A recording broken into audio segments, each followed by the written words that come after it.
Las setas más interesantes para el micólogo aficionado pertenecen a la categoría de hongos superiores u hongos que poseen su aparato reproductor bien desarrollado.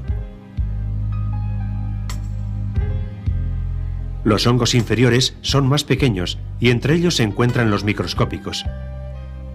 Estos, aunque igualmente interesantes por su carácter más científico, se escapan al objetivo de estudio de este programa. Se han hecho diversas clasificaciones de los hongos, pero al setero que busca las setas por el placer de recolectarlas y consumirlas, le interesan únicamente dos de estos grupos, entre las que se encuentran la mayoría de las especies comestibles y tóxicas. Estos son los basidiomicetos y los ascomicetos. En los basidiomicetos, las células donde se originan las esporas se denominan basidios. Estos portan las esporas en su zona exterior. Por otro lado, los basidiomicetos suelen tener su himenio o zona fértil ubicada en la parte inferior del sombrero. Por el contrario, en los ascomicetos, las esporas se encuentran en el interior de las ascas, que son como unos recipientes especiales para contenerlas. Y su himenio o zona fértil se halla ubicado en la mayoría de los casos en la parte superior del sombrero. Dicho esto, no es difícil imaginar que el ciclo de reproducción de los basidiomicetos es mucho más sencillo que el de los ascomicetos. Los primeros solo tienen que dejar caer sus esporas ayudadas por la gravedad. En cambio, en los segundos, las esporas deben romper las ascas para quedar libres y saltar luego para poder llegar a tierra.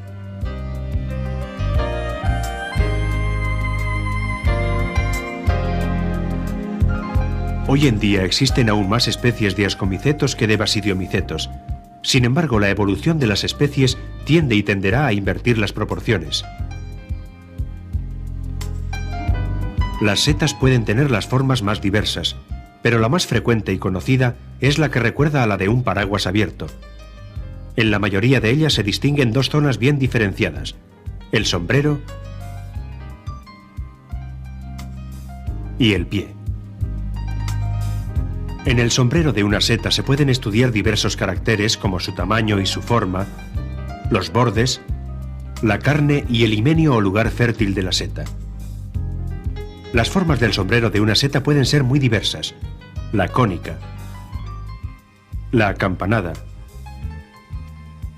la abombada y la ciatiforme o forma de copa son las más comunes. Si el sombrero es irregular, puede tener en su zona central un saliente redondeado llamado mamelón o una depresión o hendidura en forma de ombligo.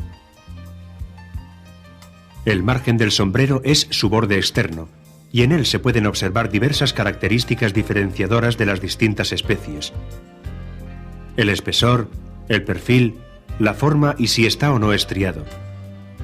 Esta última característica nos dará una pista muy interesante para distinguir las especies del mismo género.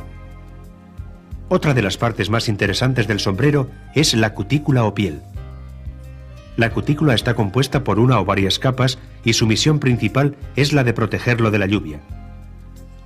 Su característica principal es la coloración, pudiendo distinguirse hasta 50 tonos de cutículas diferentes. La carne del sombrero es lo más apetecido por seteros y gourmets.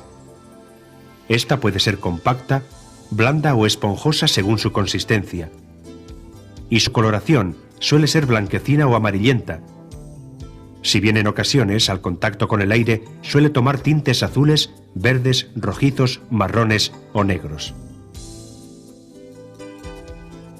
Algunas especies, como las lactarias, desprenden como un jugo o látex del sombrero. Se dice que tiene latescencia. Los olores y sabores de la carne son muy variados y caracterizan bien a cada especie. Los himenios o verdaderos aparatos reproductores de una seta son de diversos tipos. Sepamos cuáles son. Una gran mayoría de los basidiomicetos tienen unas láminas o tabiques verticales en su sombrero. En ellas se encuentra el himenio con las esporas. Su colorido suele ser blanquecino o amarillento, pero también hay láminas rosadas, purpúreas, ocres y negruzcas, entre otras, al igual que ocurre en las esporas. Las láminas presentan 1001 formas diferentes y pueden clasificarse o estudiarse en función de su longitud, su anchura y su perfil. Su posición respecto al pie es muy interesante a la hora de catalogarlas. Así se llaman láminas adherentes cuando tienen contacto con el pie. Láminas escotadas cuando la lámina presenta un entrante o dientecillo justo al lado del pie. Láminas libres si están próximas al pie pero no lo tocan. Y por último, las láminas decurrentes son las que descienden a lo largo del pie.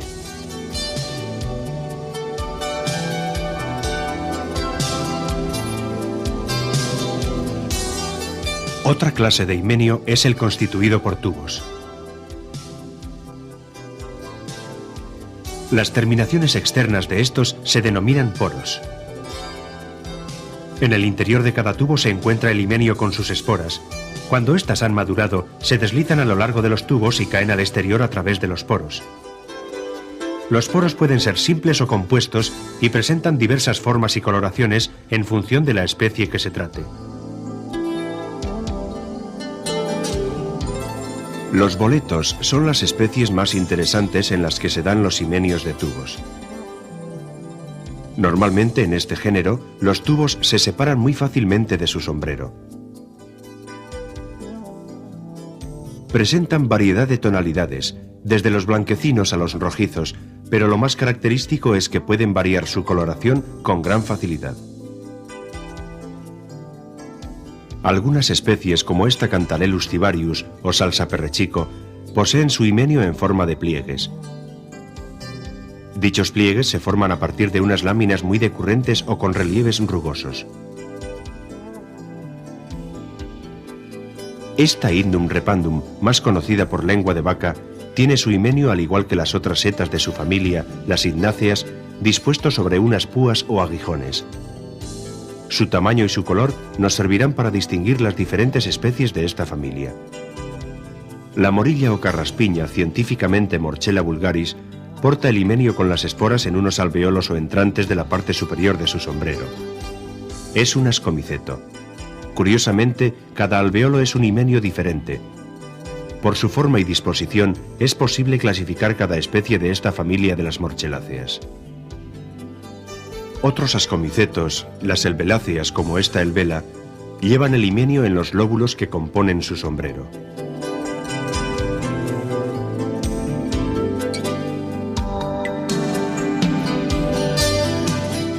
Existen por último algunas especies cuyo himenio se encuentra encerrado dentro de su sombrero.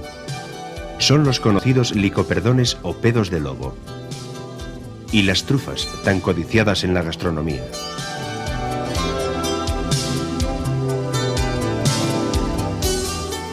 Al conjunto de esporas que desprende una seta cuando ha madurado se le llama esporada. El color de la esporada se percibe bien a simple vista y generalmente es diferente según la especie de que se trate. Servirá pues como un elemento identificador más. Hemos analizado las características genéricas del sombrero de las setas. Estudiaremos ahora el pie y sus accidentes más importantes. Se llama pie de la seta a la parte de aquella que en su zona superior sostiene al sombrero y en la inferior la conecta con el micelio o región vegetativa del hongo. El pie presenta algunos detalles que ayudan a clasificar los ejemplares que recogemos. La inserción en el sombrero, por ejemplo, separa las setas con láminas en dos grupos, las homogéneas y las heterogéneas. En las homogéneas, la carne del sombrero es una prolongación de la del pie y es muy difícil separar uno del otro. Si su carne es distinta y se separan fácilmente, estaremos ante una seta heterogénea. Amanitas, saliotas y lepiotas son hermosos ejemplares de setas heterogéneas. Algunas setas carecen de pie, otras lo tienen rudimentario, otras desplazado totalmente hacia un lateral y otras excéntrico, pero en la mayoría de ellas está situado en el centro del sombrero. Su longitud y su forma definen multitud de tipos distintos. Su consistencia, frágil, fibrosa, granulosa, esponjosa y elástica, entre otras, y su parte externa o superficie, dura, espesa, lisa, rugosa, fibrilosa o zonada, también son unos parámetros muy interesantes para clasificarlos. Normalmente el pie de una seta es seco. Si bien en ocasiones puede ser viscoso, como en algunos hongos Hygrophorus y Cortinarius. En otros se producen como unas pequeñas lagrimillas que provienen de las láminas o de los tubos y dejan en el pie como unos gránulos de diferente color en función de la especie que se trate. El pie por sí solo no nos da una información demasiado interesante para clasificar una seta. Sin embargo, dependiendo de la especie que se trate, puede tener unas formaciones o accidentes que son sustanciales para la distinción entre las especies tóxicas de las que no lo son. Veamos cuáles son esos accidentes.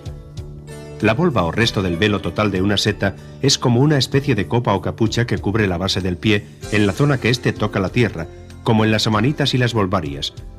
Es vital comprobar si existe o no, ya que este accidente del pie está presente en varias especies tóxicas y en 3 de las especies mortales que se dan en Europa, las amanitas faloides, virosa y berna del género de las amanitas.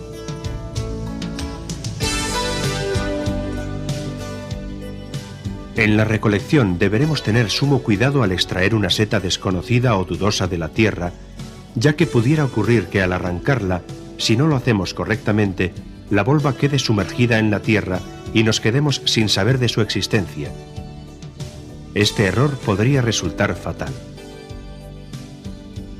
La volva puede ser fugaz o persistente. Puede estar adherida al pie o despegada de él. Puede llevar burletes o no llevarlos. Su coloración suele ser blanquecina, pero también hay algunas de color ocre o crema anaranjado. El anillo, que es un resto del velo parcial que protege el himenio en la juventud de algunas setas, también nos proporciona una herramienta muy valiosa para clasificarlas. Nos puede indicar que estamos ante un ejemplar mortal, como esta Amanita phalloides.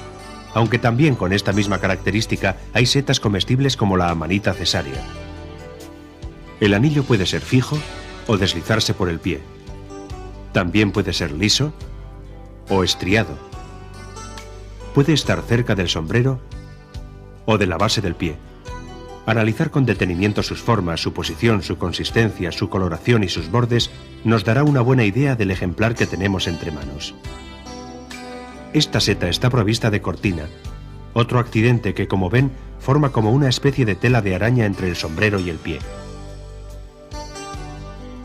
Al crecer la seta, los restos de la cortina quedan sobre el pie en algunas especies. Otras especies, como esta Armillaria mellea, están provistas de una especie de collar donde termina una vaina que lo cubre desde su base. Este accidente se llama armilla y no es tan común como los que hemos descrito anteriormente. Algunas especies presentan restos del micelio en la base de su pie, que puede ser una eficaz característica para distinguirlas. A través de este capítulo hemos podido acercarnos un poco más al conocimiento e identificación de las características definitorias internas y externas más importantes de las setas.